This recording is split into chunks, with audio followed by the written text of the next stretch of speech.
Morning guys. Ayun o, ginaw lang dear. Naglalaro siya. Katatapos ko lang luto ng order. So, ligpitan naman. Ano to? Ano yan? Cordon bleu, lumpiang Shanghai, fresh lumpia, sa ilalim spaghetti. So, dyan na yung mga sauce niyan. Yung fresh lumpia sauce, sweet chili, tsaka yun, garlic cream sauce para sa cordon bleu. So, ayan. Mamaya, gala siguro kami. Dagdag uli ng mga pangregalo. Para halos mano na kami. Ilan na rin ang pamili namin eh. Konti-konti na lang ginagawa namin bago ano. Ang finale namin usually yung mga bata. Pasensya na yung buko. Sabog-sabog. Sila ang huli namin binibili kasi lalo si Jonah, si Jermaine. Iba na yung mga hilig nila. Si Jermaine mostly yan. Mas gusto pa cash. Kasi gusto niya bumili ng 3D printer niya pero nagdadalawang isip. So we'll see kung ano mabili. Ayun o. Alis kami. Punta kami ng Market Mall. Bili-bili ng mga pangregalo. Tsaka ewan ko mamaya kung matutuloy kami. Andito si Emma, girlfriend ni Jonas. Manunod kami ng Hello Love Again. Hello Love Again. Napanood namin yung una nun eh. Kaya okay din panoorin. Tsaka sa TV. Luma na nga napanood natin, di ba? Tsaka ang ganda ng weather ngayon. Maaraw. Hindi nga eh. Dito na kami sa Market Mall. Sabi namin basa, parang umulan. Yung pala nag-snow dito. Mas malamig dito, no? Nag-snow. Ayan, naglulusaw.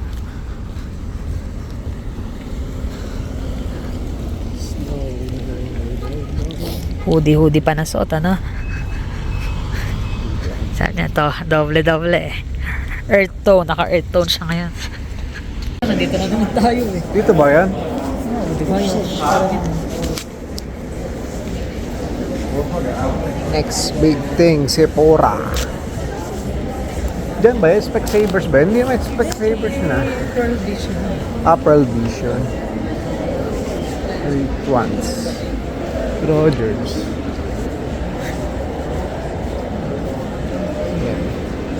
Black Friday sale. Black Friday na ba? Pero Sumis. start kayo ako next. Ayun, display nga pala nila mga Christmas tree. Saan ba yung maganda? Hindi saan yan? Sa Chinook. Chinook. Ay, meron din sila dito bandang gitna, yung malaki. Oo. Malaking moose. Mabalapit yan sa ano. Ito. Ay, yung ano nga pala, yung shoes na gusto ko, yung green ah. Alin? Yun na lang. Yung shoes na green. Ito tayo. Sana meron na. Sa downtown. Black Friday nga pala, no? Sana meron pa. So, punta tayo dun. Yun na. Ang ganda nito sa Uniqlo. Okay din, hindi siya pang doble pero maganda. Sabi ko maganda to, ito. Tsaka itong blue. Sabi niya daw yung brown. Sabi ko mukha akong labubo niya. Gara lang dito. Sana ginawa lang yan. Mas manipis eh.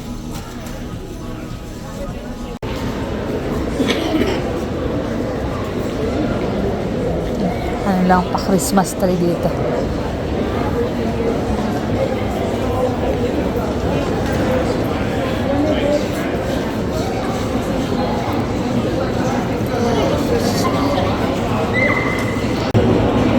Ganda yan sa gabi.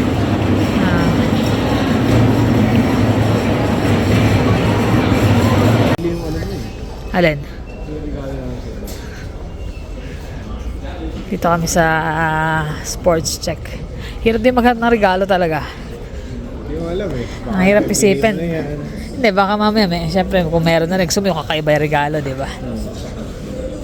Ganda na nakikinata. Terno. Naka-emboss yung ano. Ganda ng kulay. Hindi maganda. Kaya bata eh. Bagay nga sa kanya eh, kasi nagpa-pop siya doon sa... Ang ganda na ito paggabi kasi makikita mo yung kinang. Ngayon kasi hindi pa siya masyadong kita kasi 2:00 lang ng hapon eh. Yan ka din, picture ako. Eh, gawa mo bata.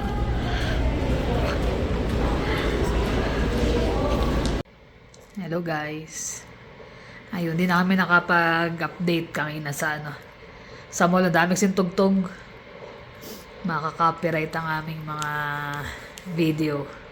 Hindi kayang sapawan ng sobrang lalakas. Tapos yun nga, hindi kami natuloy na manood ng ng Hello Love Again. Kasi si Emma hindi po pwede ng sobrang late na. Kung yung 4:30, alanganin kami. Hindi kami aabot nga nag-mall. Gabi na nga Kaya sabi ko, sunod na lang. If 6:30 sana meron, uwi naman sa Emma ng alas 5. So, malabo. Lokal na nga, relo. Nakabilan din kami mga ilang pandagdag sa regalo. Yeah. Pinalitan namin. Tatagal na nito. 2000, ano pa ba to? 2014? 15 na. Iba-iba. Ito yung mga una Unang-una to. Ito yung unang-una ko Magana pa na pala. O lahat na pinalitan mo na. Ano na? Lahat na palitan na. Ito sira to Dinala pa namin sa Pilipinas. Ito, kulo ng isa. Yung isa dyan wala pa mo. Tsaka to. Ito yung mga 2,000 pa ata to. 12? 10 siguro. 9. Mga Ito yung nauna ko, diba? Bago yung puti. Yung puti, gumagana pa. Hindi pa napapalitan ng baterya. Magana, magamit nga. Tagal na rin din nagagamit Ito nga, naninilaw na BBG. Nag-iiba. Puting-puti yan dati. Ngayon iba na yung kulay. Pero sa tagal naman kasi ng panahon. Ilang taon na yan? Matibay. 10 years na yung mga yan. Mahigit. Ito sa dagat pa to. Kaya swimming ko sa dagat Na-stuck na ako sa Fitbit Ito yung paborito ko din. Bumblebee. Tapos dalawang purple. Naset na namin yung time. Tsaka si Jeremy ng tigapalit ng baterya yung iba Ang hirap palitan Ito pa ba yung galing ng Pinas ng mga battery? Yung dalawa. Yung Energizer dito na yung binili. Bago sa Dalarama may mga binibentang ganyan Meron ba sa Dalarama yan? Oo, pero Sa hindi ko alam. Walmart ako bumili Hindi ko alam yung size niyan. Makakabili bukas. Yung mga napalitan. Ito wala pa Pero nabuksan na, hindi ko na binili. Pero ito galing dinala pa namin to ng Pinas para palitan. Wala rin Sira Sira Sayang. Ito yung maganda pero meron daw palitan ng pyesa dun Meron. Ewan ko dito. Mahal pag dito. Dali na lang uli natin. Baka sakaling magawa pa. Yan. Sobrang pagtitipid namin. Sabi kasi nila pag inanon mo to, pag pinalitan mo ng battery, marami ka i-reset. Parang back to zero to. Tapos yung taod niya lalabas yung kung kailan siya manufactured. So, usually lumalabas 2007. May 2007, 2009. Kaya nire-reset pa namin uli ni Jermaine. Nasa ata palit ng battery din dito? 20. Ha? 20 bucks isa. 20 bucks din? Mahal. Samantala magkano na yung battery? $5? Depende ata 20 or 15. Pero mahal pa rin. Kasi Pa rin. Pag ikaw na nagpalit. ilan din yan. Yan. Hindi ka namin kasi nagagamit Ilan yung napalitan mo? 3. 4. Ay, hindi. 2. So, ay, dito. 5. Dito. 4. Dito. 4. Not bad. Kung sa 15 di $60 din yun. Yun lang maraming Ricotito. May gamit naman Kailangan Yan ba yung sa'yo kay Jonas? kay Jermaine yan Mayroon din si Jonas yan Yung precision na Ito yung sa akin Ganun din. But Yung naliit ng hawakan ito malaki Para mas malaki dulo rin yan. Pare-pareho. Mas maliliit yung iba din. Sayang din kasi pag dinagamit Tsaka hindi ako bugbog Hindi talaga. Lahat yan. Walang walang... Kaya lang yung mga Walang lata galos na nalagyan, pinagtatapon na namin. Dati tinatabi pa namin pati yung lata. Oo, Pero since na lumipat nga kami from Worsley hanggang dito, hindi na namin binila. Lahat pa galing pa ng Worsley. Pinakabago ba dyan yung Bumblebee? Ito nga, meron akong puti na ganito, pinalit ko ng sa Green Hills.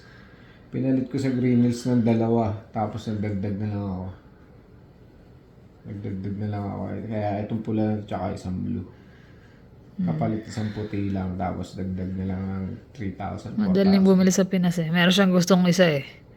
Kaya lang dito wala eh. Wala dito sa Pilipinas. King of G ba yun? Oo.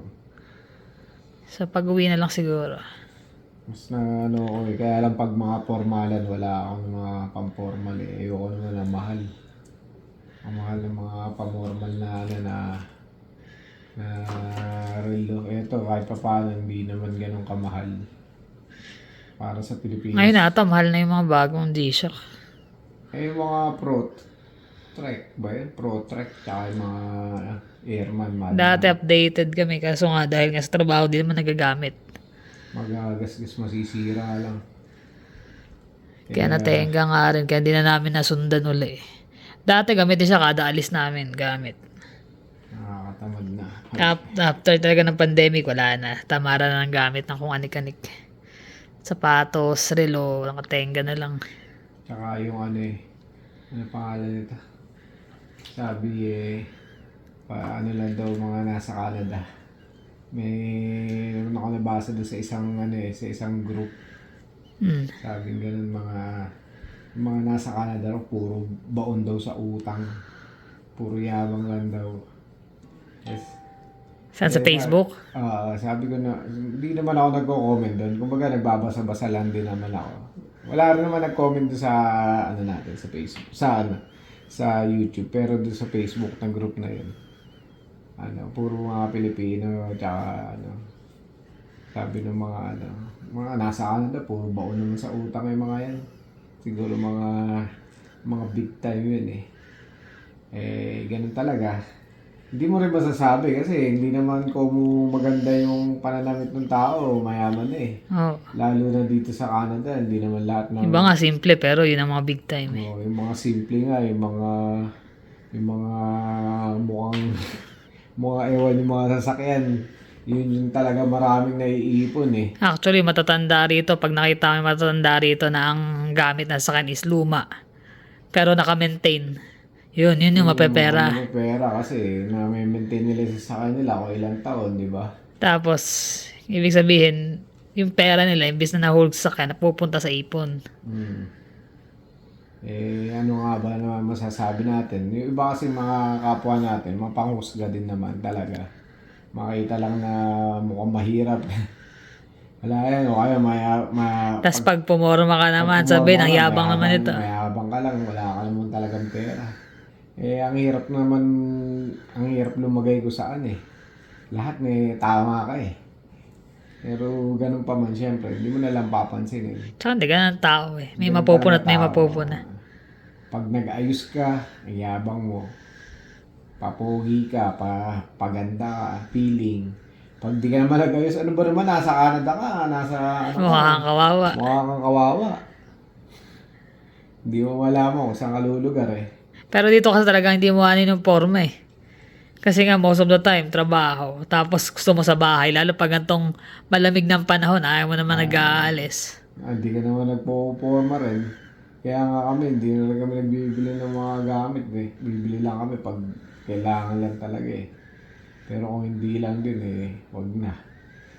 Sayang eh. Dami nga namin pag nakikita, ito, regalo, hindi nagagamit. Sapatos. Kaya ngayon, hanggat maaari, pag nasa mall kami, yung kailangan lang talaga. Pag di kailangan, di na binibili. Minsan, gusto ko na nga rin pagbibenta kaya lang pag naisip mo naman yung mga pinaghirapan mo para mabili yung mga gamit na kagaya nito dati. Dati, napakamahal nito, tsaka wala kang makakita masyado sa Pilipinas na may suot ng mga G-Shock yung time na mga 2010, ganyan. Parang hirap makahanap, iba galing pa ng Japan, ganun. Hindi lahat ng model meron. Hindi lahat ng model na gusto mo meron. Ngayon. Gaya ng iba na yan. Abangan talaga pa namin yung iba niyan.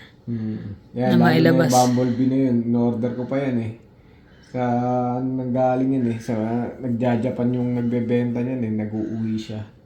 Tsaka itong dalawa na to.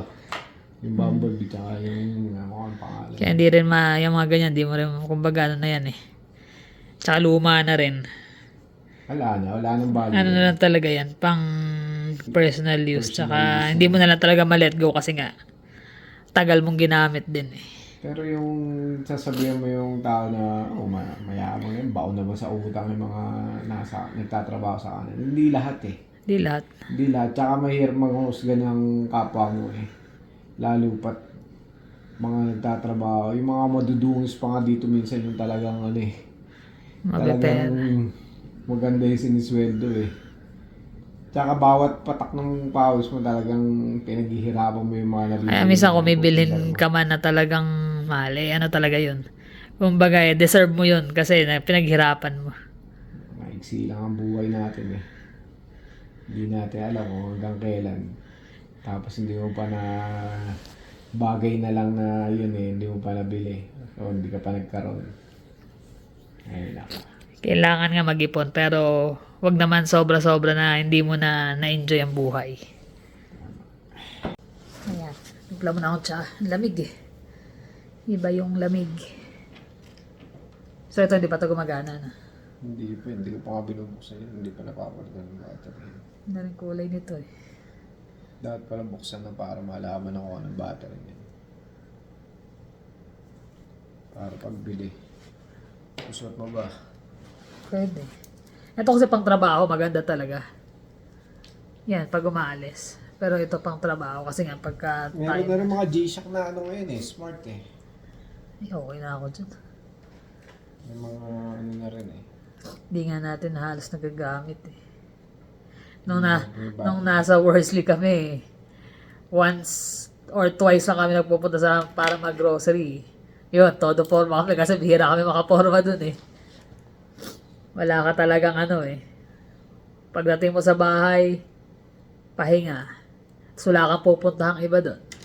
Talaga, lakad-lakad ka lang din. Lalakad ka, puro farm pa. Subat ka pa, Puro puro. na puro lamok pa. Kahit nagbabike ka, kakagating ka Habulin ka ng ano eh, lamok. Makikita mo yung lamok, kasunod mo eh. Yung lamok pa, hindi yung lamok na ano ah. Ang lalaki ng lamok doon, kaya nakakatakot pag nakagat ka. So, siya nga pala yung ano, yung mga nadadali na ano ba yun? Yung may expert na, yung mga student. Oo, nag-a-asylum Nag-seek sila ng asylum. Kaya dati raw, parang 2,000 lang yung asylum nila last year. Ngayon, umabot ng 14,000. Dami. Kaya ang dami nagkikriticize sa ngayon sa kay Mark Miller. Bakit papayagan mo ba yan na maging asylum seeker samantalang nandito na sila sa Canada? Ano ang ia-asylum nila? Tsaka estudyante kayo eh. Ang expect ng government ng Canada, meron kayong pera, meron kayong dalang puhunan kumbaga para makapag-start ng pag-aaral ni rito, hindi para magtrabaho, tapos mawawalan kayo ng ang pangalan nila, parang status. Tapos magsisik sila ng asylum. So, Tsaka huwag nakikinig doon sa mga iba na punta sa mga agency. Tapos, ayun, isa namin mga nagsasuggest daw na mag-cross border. cross-border. Sabay mag-seek ng asylum. Mahirap yung gano'n kasi mas risky. Mas risky yun. Kasi hindi mo alam kung ano magiging ano nun. Tsaka sa border. Nagkakagulo na rin din sa Sa US, Sa US din, mas eh. lalo ron, Higpitan na higpitan na ngayon. rin. So, paano pang asylum seeker na gagawin mo dun? Pare-pareho ng nagigpit. Mahirap na. Kaya kailangan talaga ngayon, may plan B ka, plan C. Plan B, plan C. Lahat na. Kasi hindi mo alam kung anong pwedeng magbago sa mga susunod pa.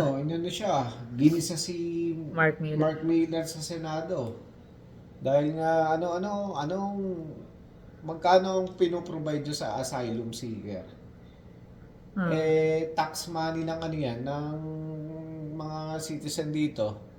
Tapos ibibigay nyo sa mga asylum seeker. Sino yung mga asylum seeker? Mga student. Mga student na hindi mabigyan ng papel. Wala, hindi talaga maayos hanggat ang may mga corrupt na mga nasa gobyerno. Ganun na nga. Parang nangyayari. Negosyo na naman. Bibigyan nyo yung mga asylum seeker ng pera, although may binibigay naman talaga silang tulong, pero yung sa totoong asylum seeker, hindi yung Oo. mga hindi naman nagbigera doon. Ano ba ang categorization ng ano ng Asylum seeker. asylum seeker? Yung mga nagkakagera, may threat sa buhay nila doon. Yun dapat. Pero yung dahil lang mawala ka ng status. Ganun na nga. Kasi may mga, ano raw, may mga nag-advise daw na yun ang gawin. Kaya ang dami nila. Akala nila, hindi sila mapapansin kasi ang dami. Sa dami nun, talagang makikita talaga. 14,000 daw eh. Delikado. Po-provide ng ano nga daw, abutin milyon-milyon yung yung bibigay na Tsaka tulong. daming na mga talagang Canadian. Na dito na talaga mga pinanganak na bakit ganun. Bakit ganun? Hindi ito nga, hindi masolusyonan yung problema ng sobrang taas ng cost of living eh. May mga nagsasabi nga, bakit yung mga homeless na veterans, yung mga humihingi ng tulong na talagang Canadian, bakit hindi nila pag-provide ng ng tulong? Bakit yung mga Yung mga senior binibigyan? na lang eh. Ang dami nagreklamo mga senior citizen dito na ang baba ng nakukuha. Sobrang baba. Cat food nga lang daw yung Sabi, kaya eh. sabi nga daw, mahirap talaga lalo kung hindi ka nakapaghanda. Pero syempre, di ba, na-expect mo nga dahil dito ka na pinanganak. So, kahit pa paano may tulong ang gobyerno pag nag-retire ka. Wala eh. Meron, may makuha ang pension pero hindi enough. Lalo kung nagbabayad ka ng renta, wala kang bahay. Or nagkabahay ka, hindi mo natapos hulugan before ka mag-retire. Ang hirap. Mahirap nga. Mahirap tanggalin yung tornilyo nito eh. Tanggal. Kaya mo na, bukas na. May mabaklas. Masira yan, baka malutong na yung yan. Hindi yung tornilyo lang. So, ayun nga. Kaya, ewan natin kung anong mangyayari pa sa mga susunod. Siyempre, dumadagdag pa yun sa sa problema na naman ng gobyerno. Patong-patong na. Dami na ang problema dito. Tapos dadagdag pa yung mga iba nating kababayan na nagsasabi, yung mga nasa Canada. Wala yan, puro utang yan. Oo, talaga naman may mga utang kahit na nasaan eh. Kahit saan. Tsaka dito, Makita mo, maganda yung kotse. Utang yan eh. wala Diba? naman nakakabili Utang rito yan. ng cash na sasakyan. Mas gusto pa nga nila yung Kaya utang eh. cash na bahay. Napakamahal. Unless na talaga, mga big time talaga yun. May nakakabili naman, pero talagang, ayun nga. Iba yaman nga talaga. Mayayaman talaga. Pero yung mga ordinaryong empleyado, di basta-basta. Kaya nga, tsaga-tsaga muna at bayad sa mortgage ng ilang taon. Sana before mag-retire o retire na, wala nang binabayaran na gano'ng kalaki. Sana. Pero sabi nga ni ng mga yung mga hawak natin na bagay na yan, yung mga tinitira natin, darating yung araw pag nawala tayo, wala na rin yan. Kumbaga, dumadaan lang tayo dyan. Meron nga akong kasama si Ricky, matanda eh. Sabi niya, binenta niya yung lote niya tsaka bahay niya sa small town, lumipat siya ng Calgary. Sabi niya, panalo ko kasi hanggang ngayon, nagre-renta ako. Wala akong pag may nasira, yung may-ari yung Nagmuna mo problema. problema, nag-aayos. Although, hindi ko naman sinisira, pero wala rin akong problema kung ano man ang nangyayari. Kasi mabait naman yung hindi tinataasan daw masyado yung niya. Swerte nila, hindi lahat ganun. Sabi ko nga, swerte ka nga. Sabi niya, hindi na. Naranasan ko na rin ng magkabahay. Sabi niya, ang hirap. Mahirap din kasi yung maintenance, tapos matanda na araw siya. Yung kasi yung nasa 60 something na. Sabi niya nga, hindi ko nakikita yung sarili ko na hihinto na magtrabaho. Kasi pag huminto ako, kawawa kami. Kawawa kami. Mahirap. Ng pamilya ko, sabi niya. Ay, ganun talaga. Sabi niya, kakainin namin ng mga mag-asawa, cat food. Hindi ka naman siyempre papayag basta na ganun, di ba? Ay, siyempre. Hindi ka na makita. Saan ka na? Yung Ayan ang bitawan yung nakakagigil eh. Bukas na yan. Hindi na mawawala yan. Ay, so, yun. Kami, yan lang naman ang aming araw.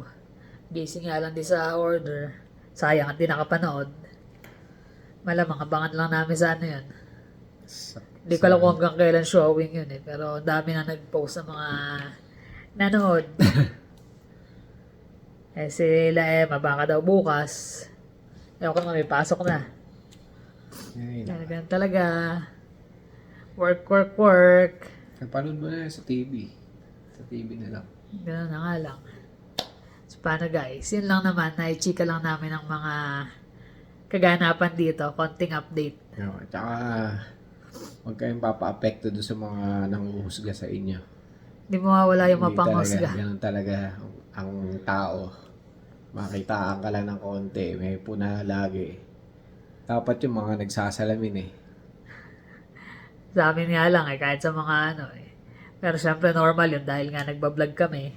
Sinashare namin ang buhay namin. So, may karapatan Normal, sila ano. na mamuna. Pero minsan, pag below the belt, kita nyo naman, talaga namang sinasagot namin. Pero yung mga usual Ganun na ano talaga. lang, dead ma lang. Ganun Kasi talaga. normal sa ano yun, sa nature ng tao na mapupuna at mapupuna ka. Tsaka yung mga naghahangad pa rin dito na pumunta sa Canada, medyo mag-isip-isip muna, lalo na kung malaking pera talaga yung gagastusin nyo. Antay mo na siguro, magkakaroon ng mga susunod na ano yung pagbabago. Atay nyo yung pagkatapos ng election yan. Ah, May pagbabago yan sigurado. so yung may mga plan, abang lang. Lagi kayo dapat updated para just in Yan yung case. tumatakbo ang ano eh, ang oras, ang panahon eh. Hindi tayo bumabata eh. Patanda. Yun. So, ganun talaga. So, paano guys? Maraming salamat ulit sa inyong pagsama. Ingat kayo lagi. See you on the Happy next birthday nga pala kay ano, vlog. Ayun na. kay Kay Kira, Kira, at tsaka kay kay ano. Kyler. Kyler. Ayan. Belated. Happy birthday sa inyo. Magkaibang araw sila, pero pinagsabay na. Sabay na lang.